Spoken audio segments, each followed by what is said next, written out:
Whenever you're ready. Okay, welcome everybody. You know me.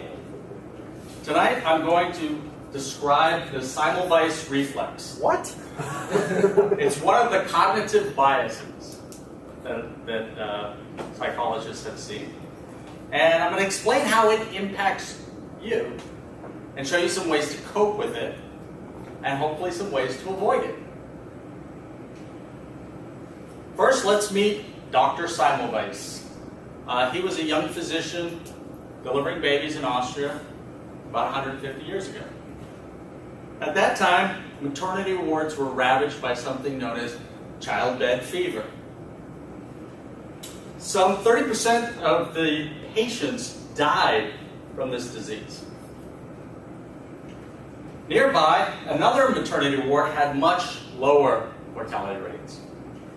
Dr. Semmelweis wanted to understand the difference. He applied the scientific method.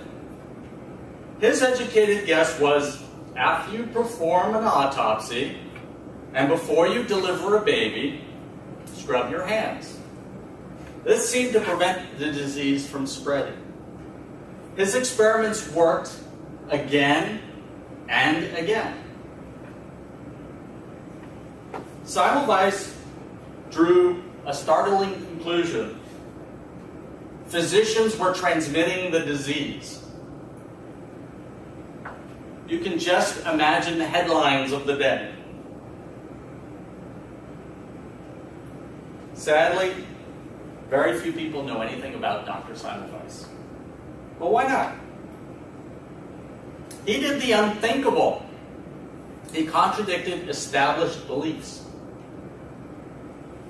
First, blood is one of the four humors. Disease is not transmitted this way. It's transmitted by bad smell. Second, the Hippocratic Oath states, doctors do not harm patients. So his fellow physicians treated him with scorn. So let's define what the Semmelweis reflex is. It's a tendency to reject new evidence or new knowledge because it contradicts established wisdom, beliefs or understandings. Okay, so how does this apply to you? Yes. As a consultant, you may find yourself challenging conventional wisdom. For example, Agile makes some bold predictions, or assertions, I should say. Focus on getting people to work together, less process.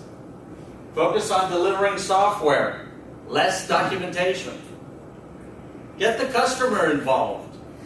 Stop going back to the specifications. Adapt, be flexible. Throw away the Gantt chart. When you break from tradition, you encounter opposition and defiance. Adapt. Be flexible. And some things you do make it worse. You've got to stop being right all the time. Here are some things to focus on. Work with the client. Focus on those things that help you cope with the reflex and avoid it in the first place. Be more like Dr. McDreamy. Have a great bedside manner. So whatever happened to Dr. Semmelweis? He turned every conversation to the topic of childbed fever. Worse, he insisted that all instances of the disease could be traced back to one single cause: a doctor's lack of cleanliness. Many were offended by this. Confident that he knew how to prevent death, he was extremely disturbed by all the needless human suffering. He became severely depressed. He was lured to this insane asylum. He was put in a straitjacket, beaten, and died 2 weeks later, at the age of 47. Today, he is not forgotten. He's on the 50-euro piece. After all, he was right. If you don't want to end up like Dr. Semmelweis, Don't be an ass.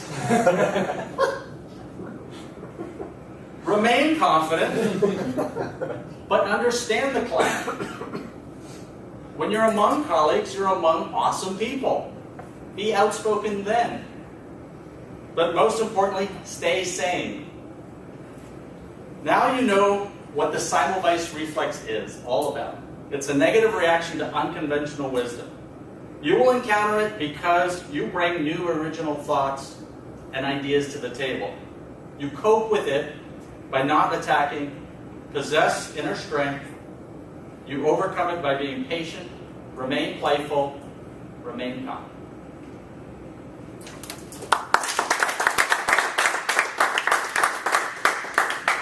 Great. Thanks, Stephen.